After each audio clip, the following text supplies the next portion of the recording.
Welcome to the Engagement Fit Drive podcast. Through insightful discussions and practical strategies, get ready to unlock the tools you need to thrive and make your unique mark on the world. In our podcast series, we dive deep into the Engagement Fit Drive framework. Join Tracy, Andrew, and Claire and get ready to thrive. In this episode, we will be exploring the impact player and guardian drives, where they boost one another and how they might show up or play out.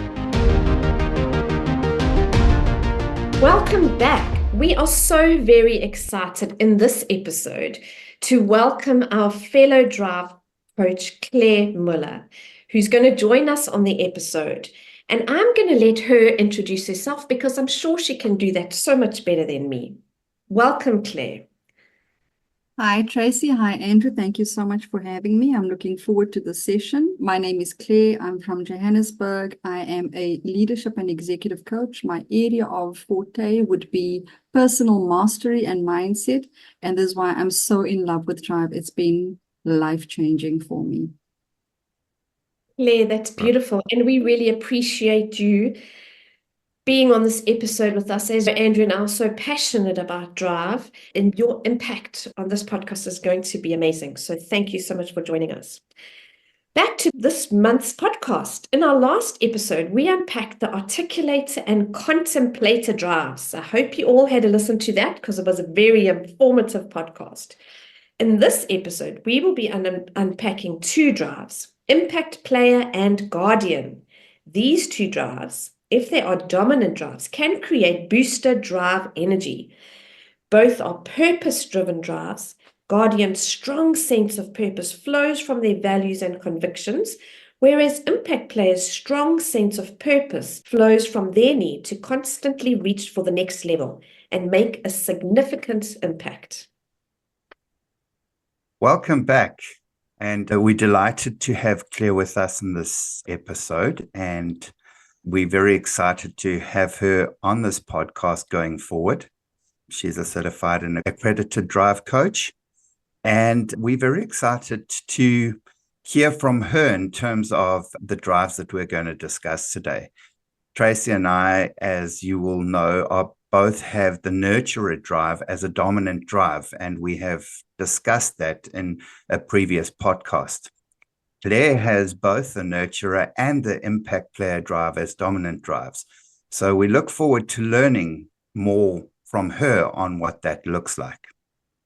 I'm going to start by giving a description of what impact player is.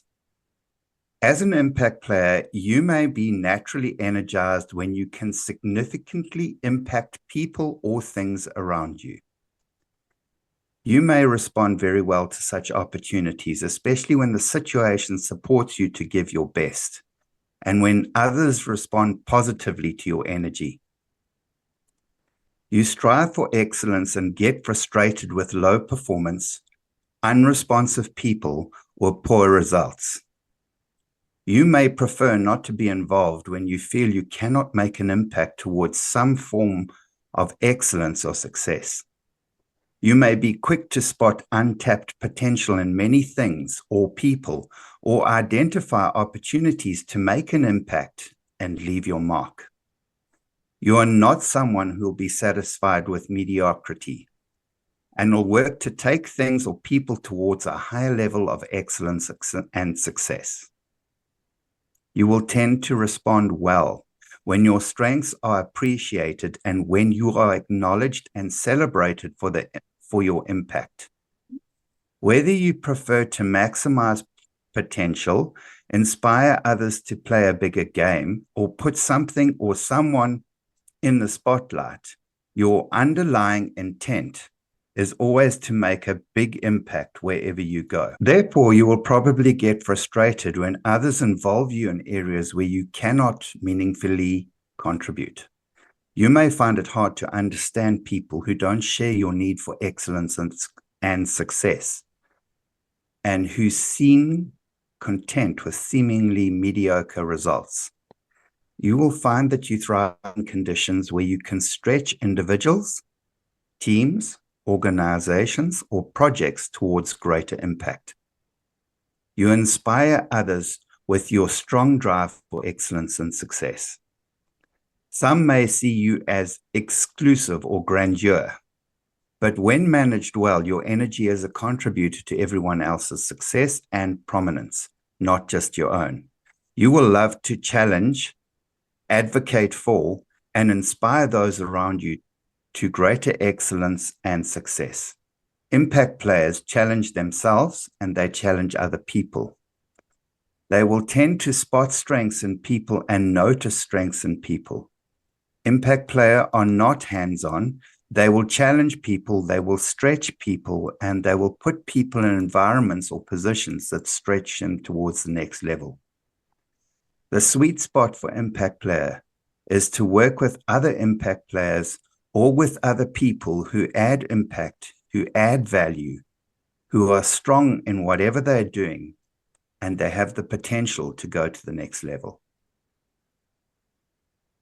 Does that sound like you? Are you an impact player?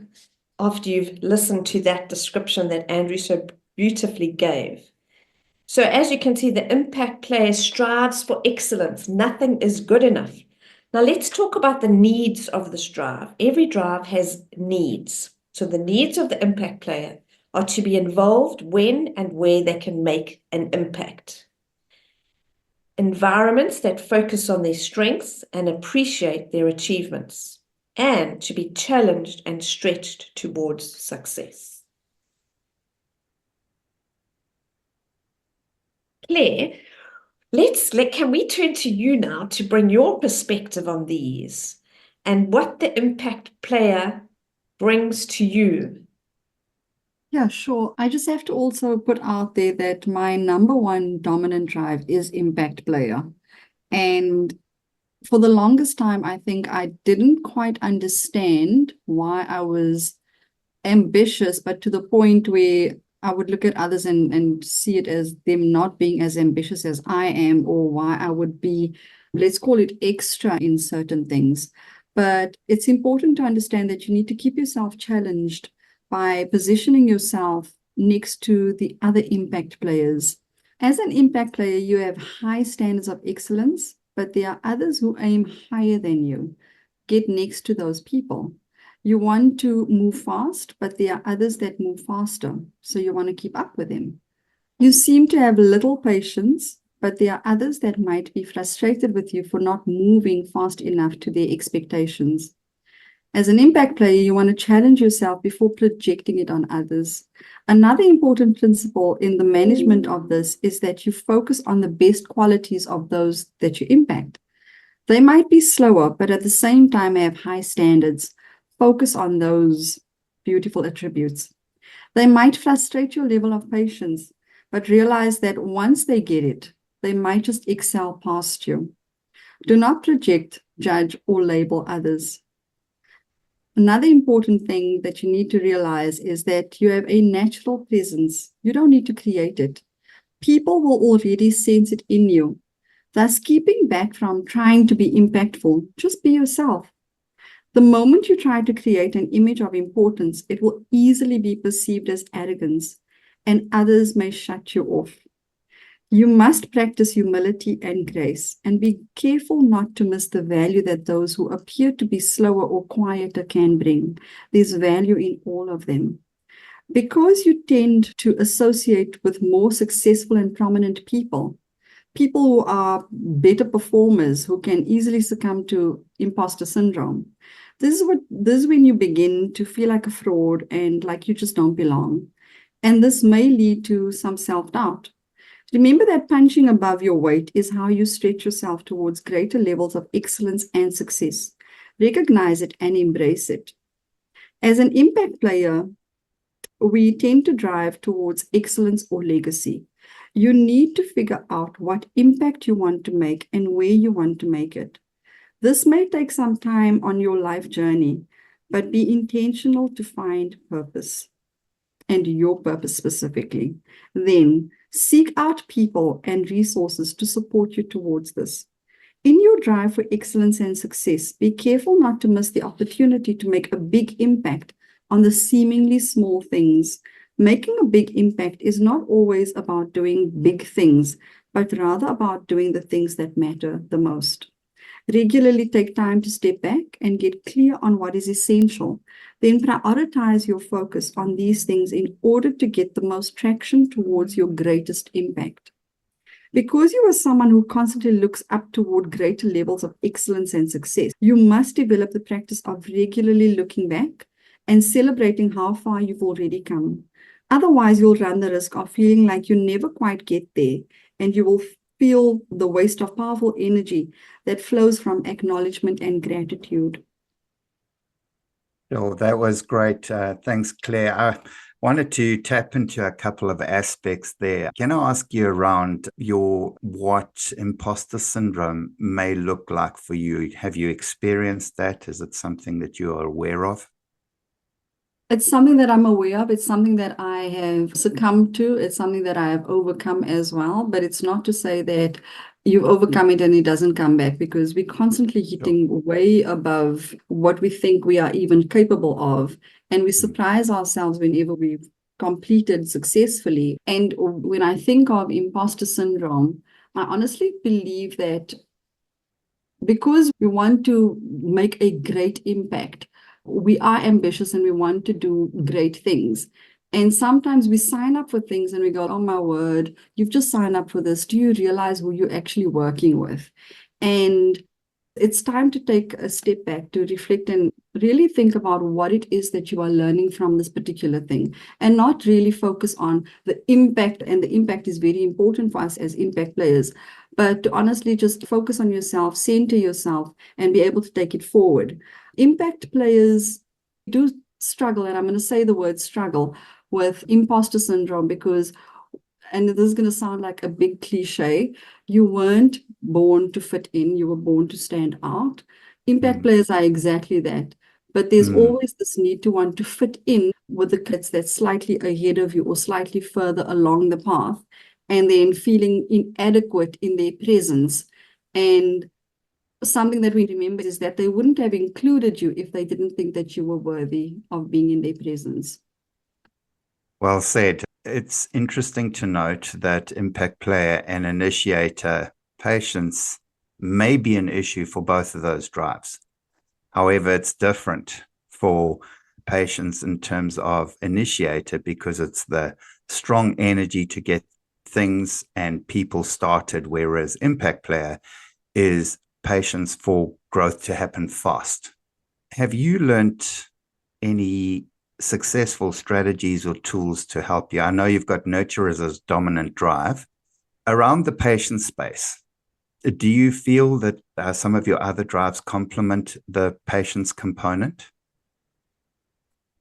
I think nurturer and guardian to a certain extent, but being an impact player and like my first dominant drive being an impact player, I do catch myself being impatient and not necessarily vocalizing or saying when I am frustrated. But what I've learned through being a nurturer and even a guardian is allow those people to grow at their own pace. And if they're not at the same pace as that you are, I tend to exclude those people because you're actually going to hold me back from creating that impact.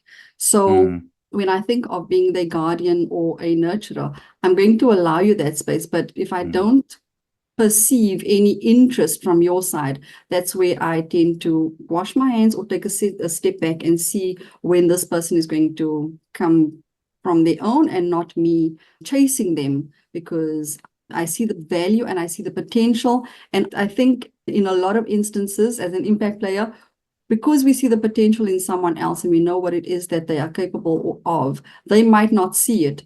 And we get frustrated when they don't see it, and we want to push them into getting or reaching that full potential. But a guardian and as a nurturer, it's also important to understand that they've got to do it at their own pace. But I just need to see that there's interest. Claire, is it frustration as in, it's not frustration as in at the time or it's not happening? Is the frustration more that you're not making an impact? It's that it may delay the impact. I'm looking at the time, I'm looking at the schedule, and I understand that the impact needs to be made. And if it's not made by a certain time, it might not have as big an impact as it should. And it's time, but it is also with people or what it is that they are bringing to the table. I'm inclusive because I don't want anyone to feel left out, and that's part of my values. But in terms of an impact player, if I know that something needs to be done, I'm looking at the time. I'm also looking at what the impact is going to be and who is going to be impacted by it, and what it would mean to the people that have been impacted, because obviously we're looking at positive impacts and not negative. But when we're looking at those things as an impact player, the frustration and the impatience comes because it might not be moving quickly enough, or there's a bit of fear that comes in that we might not make the impact that we were initially intending. And how do you determine this impact? There's a lot of reflection, but I think there's so much that comes into play with some of my other drives, like integrator and innovator, where I see patterns and I'm looking at the patterns and I'm drawing conclusions that maybe somebody else might not pick up. And I realize that there's a bigger impact to be had. So we look at, let's say, a project, for instance, and I know that this is going to be something great, and that's why I'm involved in it. Otherwise, if there wasn't an impact to be made, I'm going to exclude myself, not because I think that I'm better than anyone, but I need to know that there's longevity, there's sustainability, there's a bit of legacy involved as well. So it's going to live way beyond my being a part of a project, then by all means. But if it's something that I see that there is a bigger impact elsewhere, I might excuse myself from a particular project because there's something that needs my attention more, because I see greater, not just value, but greater potential, a bigger impact. I would see that we all want to make the world a better place as coaches, whether it's one person at a time or not. And for me, is it going to be grand scale? And I'm not necessarily saying that I only go after the big things, because sometimes it can be the small things that have a bigger impact. But there's a lot of reflection. There's a lot of choosing. I'm being intentional with my time. I'm being intentional with the purpose behind it. So I look very clearly at what the purpose is. If there's no purpose behind it, I might not be interested at all. And would any of these things be linked to your values, Claire, as to what you participate in or get involved and engaged in? So I think that with the values, there's so much that can be unpacked with it. I value trust. I value loyalty. I value family. I value service. Service is a big thing for me. And if there's certain values that are compromised potentially, then I wouldn't be involved. But if there's value that's attached to it and it resonates strongly with me, I'm on board. There's a purpose, there's values behind it. It's greater impact, not necessarily monetarily or time-wise or like big explosion type impacts. There's impact because there's values attached to it. There's impact because there's a purpose behind it. I hope that explains it. I think that was beautiful, Claire. Thank you. That's given me even some more clarity. Thank you. Thank you for that. And I think you raise an important point, which is very often the difference between nurture and impact players as well, in terms of impact players' involvement, wanting to be when an impact can be made. And so there's a tendency with impact players to be exclusive. But it's important to understand that that exclusivity is based on what sort of impact will I make, and involve me when I can make the most significant impact to whatever I'm involved in. And if I think back on some of the projects or things that I've been involved in, being very intentional with regards to my purpose and where it is that I want to go and the impacts that I want to make, I've had to learn to say no to a lot of things, but it's understanding those things, that what am I saying no to and what am I saying yes to? Am I saying yes to the things that's going to help me move forward? Am I saying no to those things that's maybe holding me back or going to be a hindrance? Those things have been, I want to say, also pivotal in my discerning where it is that I choose to make an impact. So would it be fair to say that sometimes it's about saying no to things that are possibly good, but you're saying no in the interest or in the service of best?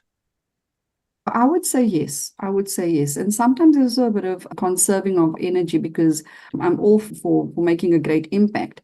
But there's certain things where it's going to take me away from my purpose. It's going to pull me away from where I'm headed or from my goals. And then it becomes a little bit more challenging to discern. But yeah, I might be on the sideline and consult in certain instances, but not necessarily be hands-on. I think what's really valuable about what you're saying, Claire, is also, it sounds like the way you're talking is that it's about understanding yourself well, understanding the value and the impact that you can bring, and then aligning yourself to roles, environments, or situations where you can bring that impact. Because the value about doing this work is, what is your unique impact that you can make to the world in terms of you being part of something? Oh, absolutely. I remember a time when I was working for one of the airlines, and we had just employed a whole lot of new staff, and I'd been one of the senior people in the office. And there was a lot of questions, like people needing assistance or whatever. And at that time, it was the nurturer in me that came out, like helping people understand why we do certain things, how they need to do it, where they can find information. That was the nurturer. But the impact player in me didn't realize it at the time, but that airline was at the time a world-renowned airline, like winning 5-star awards and whatever else. But in South Africa, they only had one flight into Johannesburg. They're now flying out of Johannesburg, Cape Town, and Durban. And I'm not patting myself on the back or anything, but had it not been for the nurturer in me that took people, or the guardian that looked after people, helping them understand certain things, maybe the airline wouldn't be flying into 3 different cities right now. Maybe I would have left the airline. I don't know what would have happened. But I'm just drawing on some examples, like from my past, as to how those two have played out, and understanding now that I did make a big impact for the airline, and I'm grateful that I was able to do so. Very good. True to your drive. True to the drive. Let's move on to the guardian drive. As a guardian, you may have extremely strong convictions and opinions. You may also be very outspoken whenever your convictions or values are in any way threatened or challenged. You probably don't do politics well, simply because of your unwillingness to compromise on your values or principles. This could also result in you becoming very upset or worked up in certain conflict situations, and you may even choose to withdraw altogether in order to cool down. You may take some arguments very personally because your values and principles are personal. Others may see you as principled and integrous. It is highly likely that you are the one to be counted on when it comes to staying true to values, principles, morals, and convictions. Your value system may also make you very decisive, as it provides clear guidelines for your life. You may feel a strong need for a sense of purpose in what you are doing in your life as a whole. Guardians are protectors of values and convictions and thrive in conditions where these are clear and honored. You may be seen as stubborn by some, but this is only when your values and convictions are at risk. Guardians are altruistic and have a kind heart, especially towards those in need, and they are extremely protective and caring of their families. Now, let's talk a little bit about the needs of a guardian. So the needs include a cause, a mission, or a purpose. And guardians work within their values, their principles, and beliefs. They are also respected for their convictions and their values. At this stage, I'd like to just have a look at the difference between a well-managed guardian drive and a mismanaged guardian drive. A well-managed guardian drive is someone who is clear on their purpose and they have clear values. And they use these values as a powerful framework for decision-making. A mismanaged guardian drive is when a person does not have clarity on purpose and values, and the tendency then is to become judgmental.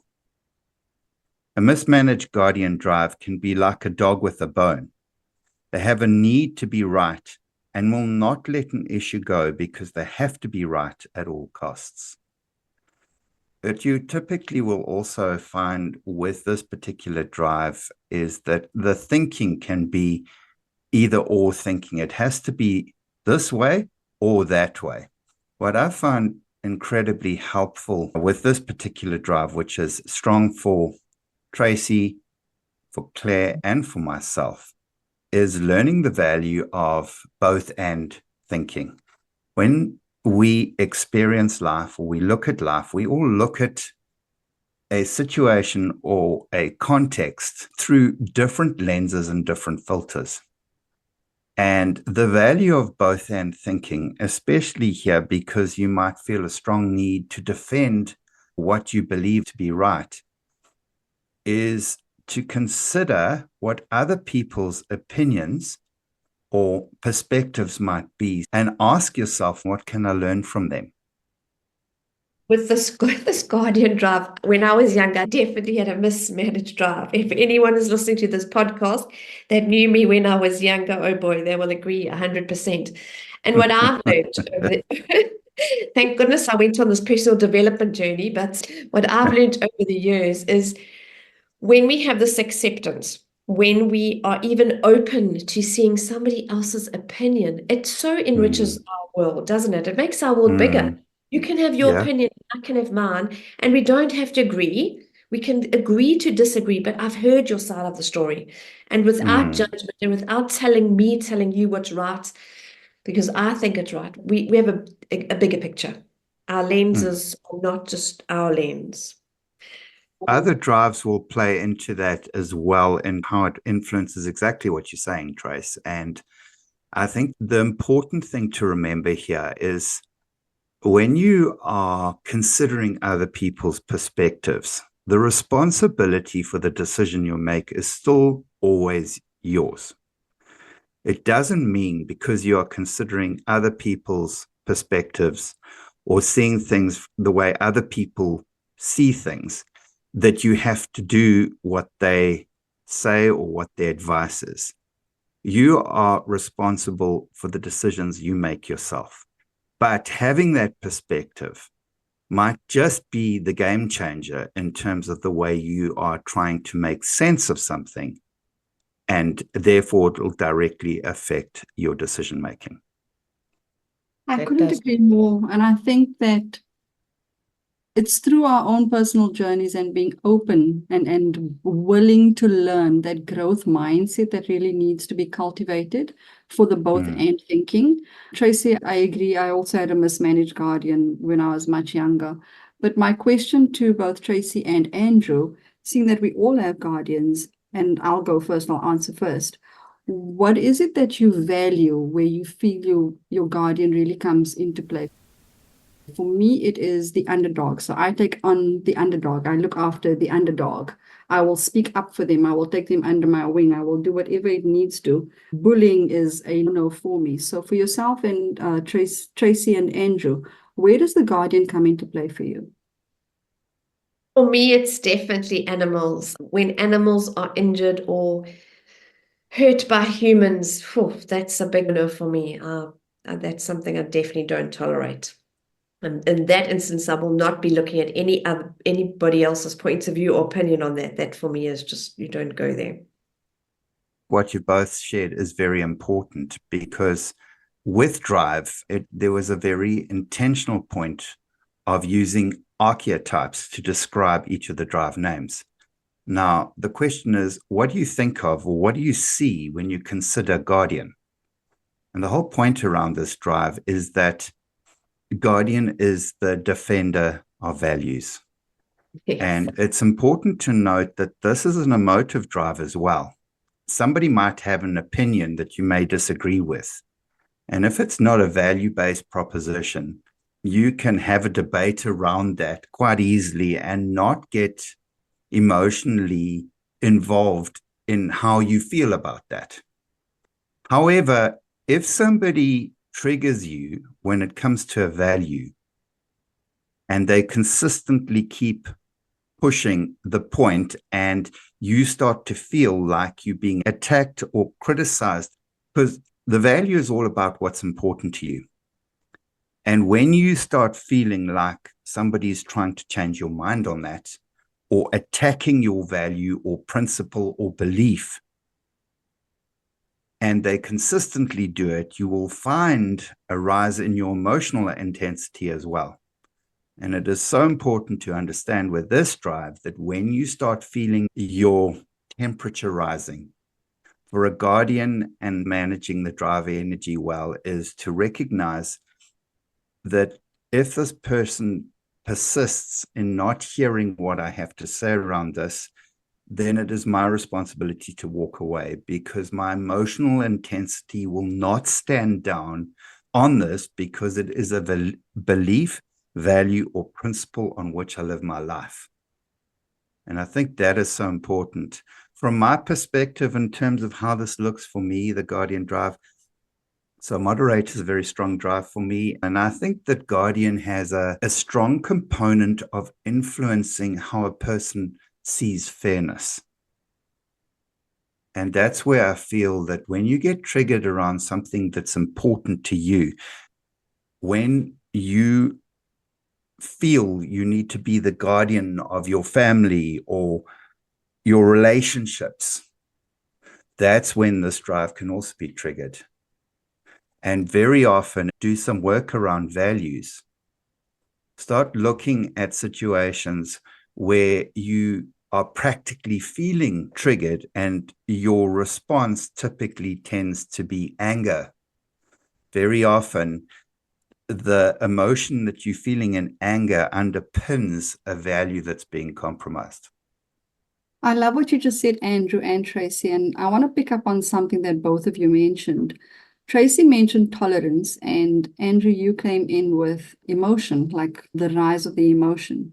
So where is your walk away point? Where is the pullback? Because this is no longer a fight that I'm engaged in or want to be engaged in, or it's not my battle. Yeah, that's observed, Claire. And I really feel that with the Guardian, it's not so much that we have to keep fighting the fights, because guardians are going to do that naturally, but when do we walk away? When is it that we back down, or not so much back down, but when do we just, if somebody even just being obstropolous or playing devil's advocate or whatever they're doing, when is it that we stop exhausting our energy, especially if we're getting really emotional about things? And for me, it goes back to values, is to be the example. We don't have to get defensive in our opinion or what we believe in. But if we are the example, if we just live our lives being the example of our values and living our values. So I think, as we have been mentioning earlier about well-mastered drives, this is where your drives come into play, as in being in mastered, and that we don't have to defend. Those are our values. That's what we're going to stick by, and we're going to keep doing what we want to do. And just to add to that is clarity on your own self-awareness. And certainly in the way I'm wired, there are certain drives that might need time to think things through, or might need more information or whatever. And calling it when the emotional intensity starts to rise, it's very important in interpersonal relationships, and especially with significant people in your life, that things that are important to you need to be discussed, even if they're hard or difficult. So it's about being able to do that in a way that's helpful, as opposed to a way where, because your emotional intensity is rising, that it starts to err towards not focusing on the issue or the value or the belief that needs to be defended, but it can start becoming a personal attack.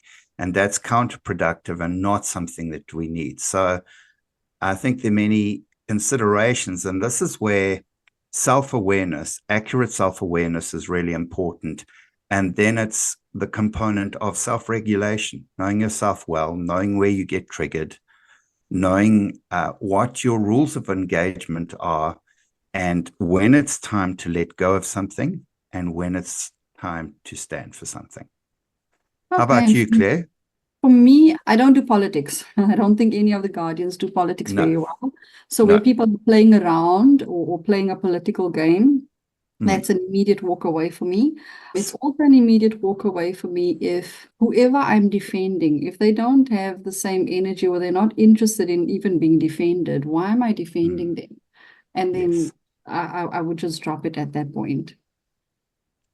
And I think that's a really valuable point as well, Claire, because it comes back to personal responsibility. What are you responsible for? And defending values, beliefs, and so on is important. What is your responsibility? And if they're not going to take responsibility for defending themselves in that space, maybe that plays into it as well. Absolutely. It becomes a little bit more interesting now because you've chosen impact player and guardian, and that's a booster for me. And both of these drives are purpose-driven drives. And the guardians have a strong sense of purpose flowing from their values and convictions. And impact players have a strong sense of purpose that flows from their need to constantly reach for the next level and make a significant impact. And I think that's why it's a walk away for me when I realize that the person is not interested or they're playing a political game. And it's then drawing my attention away from where I really want to be making an impact, or it's going to be a battle that I'm going to go into with regards to principles from a guardian perspective, and I don't want to be fighting around principles. Yeah, so I would walk away. And some people want to have an opinion on something, whether they invested in it or not. But for the guardian, that's different because it's the very foundation on which you live your life. And that's important to understand. The guardian is outspoken on values and on principles. I think this has been such a beautiful session. And the takeaway for our listeners is that they can see the uniqueness of these drives as how they play out, just listening to the three of us on what's important to us, and just start seeing the uniqueness of the combination of these drives. I think it's been a really exciting episode. I hope absolutely people enjoyed it. Thank you so much for having me. I've had so much fun. Thank you, Trace and Claire. Really enjoyed it. And we hope that as you've been listening to the three of us discuss these drives, how do they resonate for you? How did they look like for you? And one of the aspects of emotional intelligence is self-awareness and self-regulation. And it starts by getting to understand yourself clearly. What is important to you? And when it comes to the things that you choose to invest your time and energy and effort into, definitely from guardian and impact players' perspective, those are going to be very focused in terms of purpose, values, value alignment, and what sort of impact can we make. So we do hope that this has been beneficial and helpful today. And thank you for your time as always. And we'll see you next time. Thank you for joining us for this episode of the Engagement Fit Drive podcast. We hope you gained valuable insights that will empower you on your path to self-discovery and fulfillment. If you would like to discover your dominant drives, head over to engagementfitdrive.com and take the drive assessment. Remember to subscribe and share this podcast with anyone who is ready to unlock their full potential.